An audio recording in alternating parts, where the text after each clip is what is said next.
Noah stood in his family's Seattle living room, the rain tapping the windows like a drum. At 20, he was the oldest of three kids, raised Catholic, always the one his mom leaned on. The couch sagged under him, his hands sweaty as he looked at his parents, Mary and Tom, and his siblings, Amanda and Nathan, staring back. The TV hummed low, a football game flickering. Noah took a breath, heart pounding. "I'm gay," he said, voice clear, ready for yelling or tears.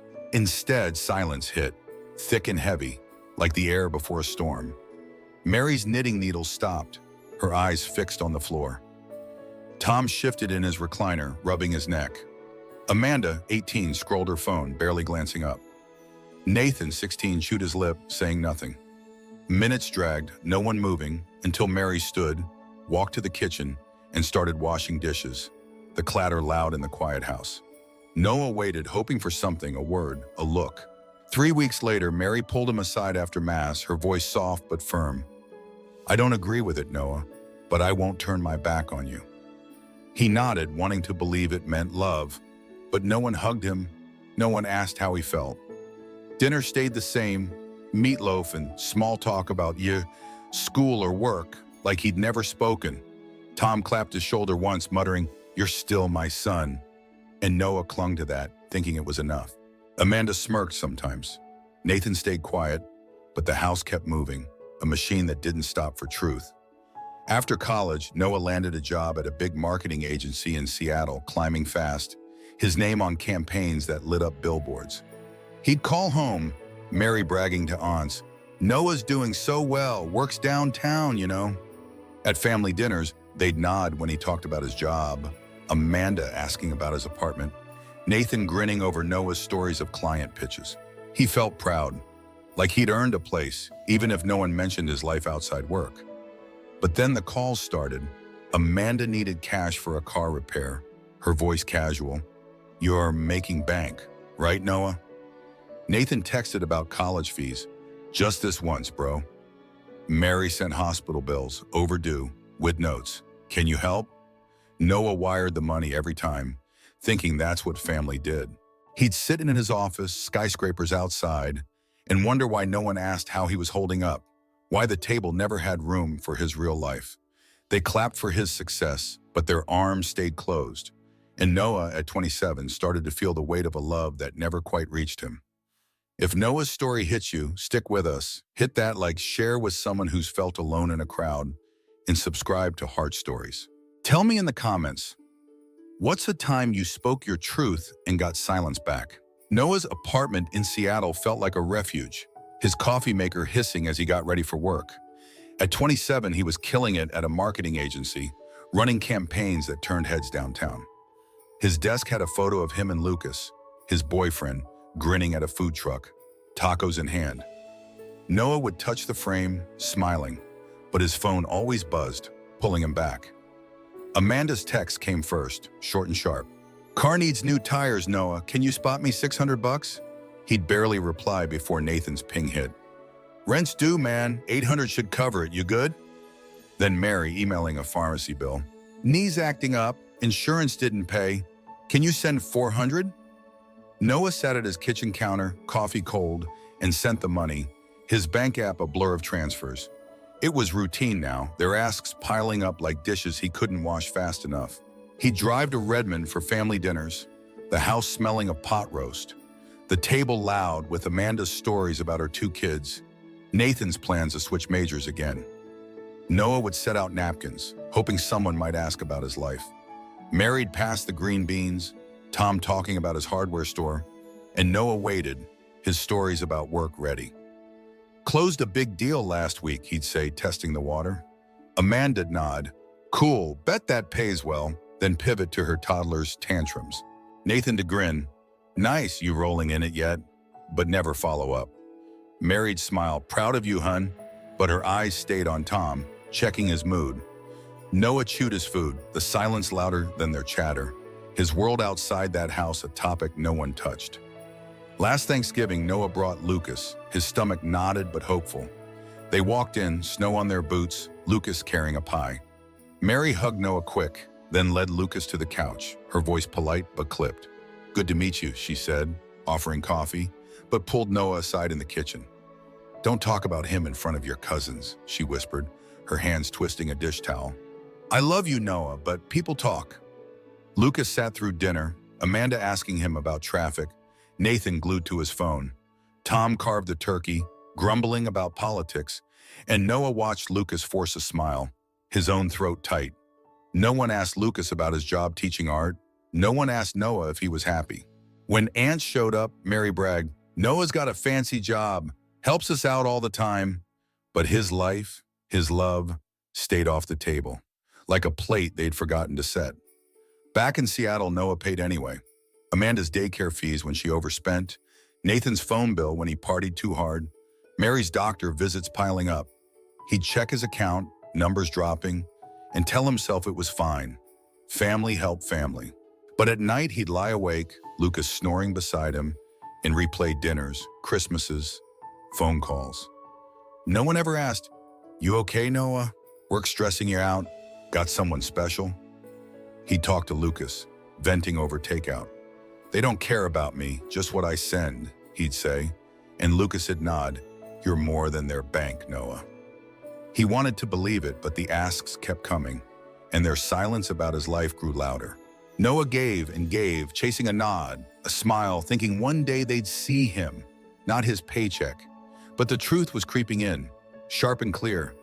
They didn't love him, they needed him, and Noah was starting to feel like a guest in his own family, useful only as long as he kept the cash flowing.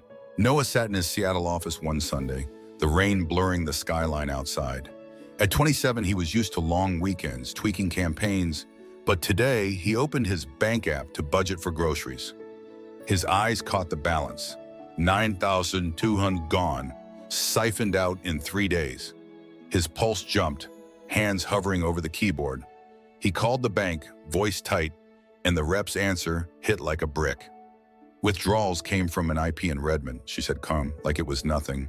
Noah knew that town, his parents' house, the computer in their den. He hung up, staring at the numbers, his gut twisting. He'd left an old joint account open, a holdover from college when Mary needed quick access. Now they'd raided it, no warning, no call, just took what he'd earned. He drove to Redmond, rain soaking his windshield, wipers loud as his thoughts. The house hadn't changed, bricks sturdy, porch swing creaking. Mary opened the door, her smile dropping when she saw him. Noah, everything okay? She asked, ushering him in. Amanda sprawled on the couch, scrolling her phone, Nathan gaming nearby, headphones on. Noah stood in the living room, TV blaring a car ad. Someone took $9 grand from my account, he said, keeping his voice even. Amanda glanced up, smirking.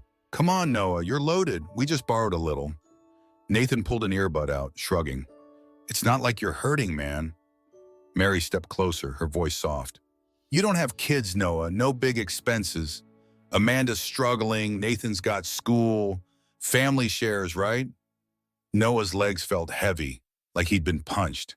He wasn't just robbed, he was supposed to be okay with it, like his life didn't matter. You didn't ask, he said, looking at Mary. She frowned, hands clasped. We didn't think you'd mind. You always help out. Amanda sat up, tossing her phone down. You make way more than us, Noah. What's the big deal? We're barely getting by. Nathan nodded, grinning. Yeah, at least you're doing something useful for once. That word, useful, burned through him, lighting up years of calls, dinners, silences. He saw it now. They didn't care about him, just what he could give. His job a tool to fix their messes. He walked to the dining room, needing space, the table still scratched from his childhood homework. He thought of every transfer he'd sent, every bill he'd paid, every time he'd hoped for a real talk. You think I owe you? He asked, turning back. Mary's eyes widened, but she stood firm. We're your family, Noah. We've stuck by you, even with everything. Amanda laughed sharp. You're not raising kids, Noah. Try that, then talk. Nathan leaned back, smirking. You've got it made, bro. Don't act like we're the bad guys. Noah's hands balled up, his voice low. I work my ass off. I've got my own life. You don't get to take it. Mary stepped forward, touching his arm. Noah, please. We didn't mean to upset you. We just thought you'd understand. He pulled away, looking at Amanda, Nathan, their faces blank, like he was the one out of line. He remembered bringing Lucas home. Mary's whisper about neighbors, Amanda's cold shoulder, Nathan's silence. He'd paid their bills, driven for their errands, sat through their brags about his job, but never once did they ask, "You happy, Noah? You okay?" He'd been their fix, their backup because he was gay, single, no kids. Like that made his dreams less real. He headed for the door, rain louder now, and stopped, looking back. "You didn't just take my money," he said, voice shaking. "You took me for granted." Amanda rolled her eyes. "Drama queen, Noah, you'll get over it." Nathan snorted. "What, we're supposed to beg?" Mary's mouth opened, but nothing came out. Noah walked to his car, wet to the bone, their words echoing, useful, sharing, family. He drove back, pulling over halfway, rain drumming the roof. He thought of Lucas, his quiet support, the nights he'd vented about his family's asks. 7 years he'd chased their love, wired cash, showed up, thinking it'd earn him a seat. But Nathan's smirk, Amanda's shrug, Mary's calm excuse showed him. He wasn't their son, their brother. He was their bank, and the truth cut deeper than the money they'd stolen. Noah got back to his Seattle apartment, the city dark through the rain. Lucas was cooking, the smell of garlic filling the loft. He looked up, spatula pausing. "You okay?" he asked, seeing Noah's soaked jacket. Noah sank onto the couch, telling him everything. The $9,200, Amanda's smirk, Nathan's jab, Mary's excuse. Lucas sat beside him, listening, hand resting on Noah's shoulder. "You don't have to keep saving them," he said, voice steady. Noah nodded, the words sinking in. He grabbed his laptop, opened his bank, and shut down the joint account, blocking Mary's access. He deleted the family chat, muted their numbers, stopped the transfers for Amanda's rent, Nathan's classes, Mary's meds. Each click felt like cutting a rope, heavy but right, his hands steady for the first time in weeks. The next day, his phone stayed quiet. No calls asking how he was, no texts checking in. He went to work, led a meeting, laughed with coworkers, but kept glancing at his email, expecting a sorry, a talk. Nothing came. By evening, the messages started. Not love, but blame. Amanda texted first. "You're such an ungrateful jerk, Noah, after all we've put up with." Nathan followed. "Nice, ditch us when we need you most, some brother." Mary sent a voicemail, her tone sharp. "I didn't raise you to be this selfish. Being gay doesn't give you a pass." Noah listened, her voice cold, and deleted it, his chest tight but not breaking. Their acceptance wasn't real, just a deal that worked as long as he paid.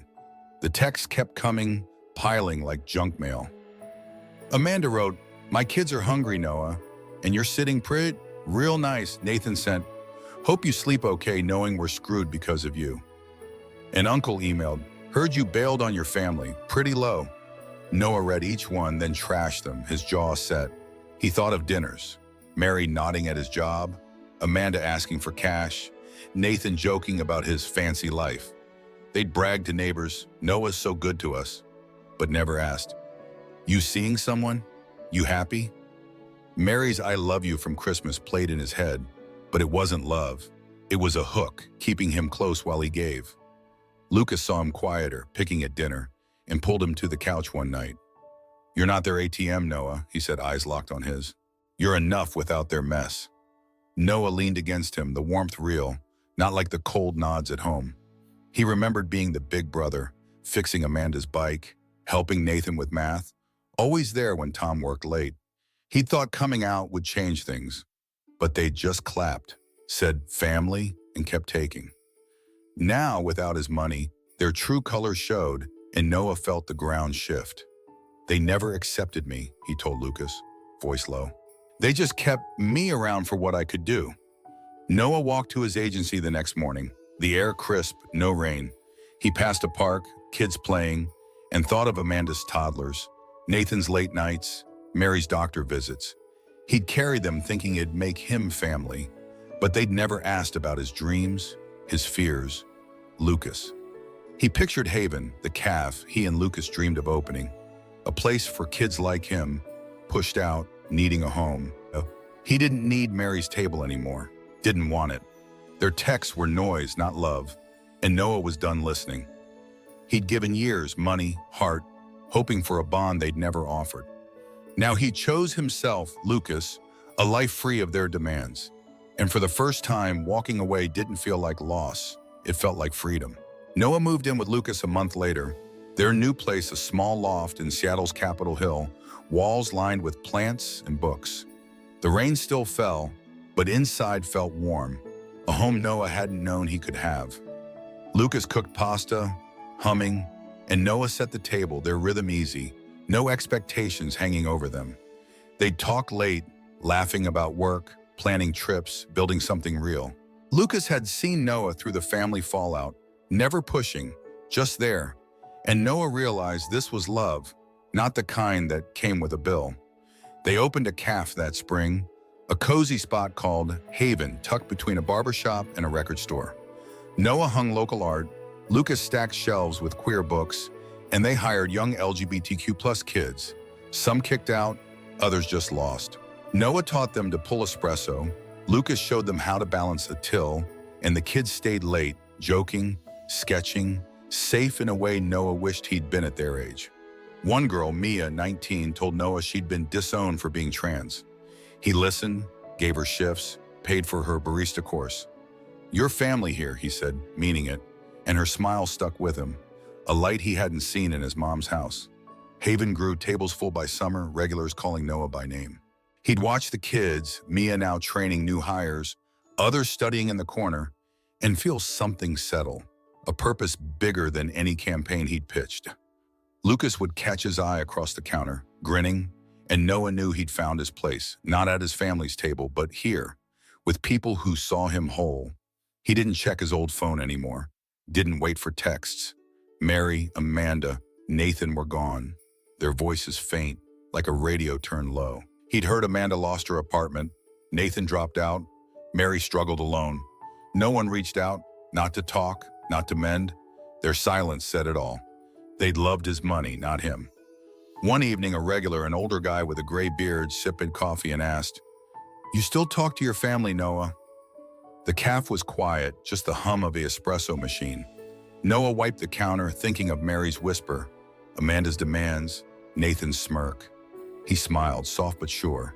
"They said they loved me as long as I didn't love myself too much." The guy nodded like he got it, and Noah went back to work, the weight of their absence lighter than ever. Noah stood outside Haven at dusk, the sign glowing, kids laughing inside.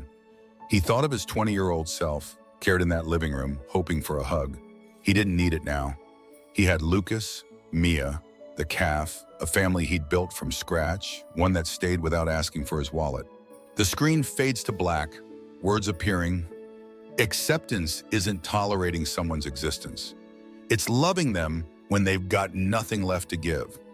If Noah's new family warms you, hit that like, share with someone who's found their own, and subscribe to Heart Stories. Tell me, who's the family you built when blood let you down?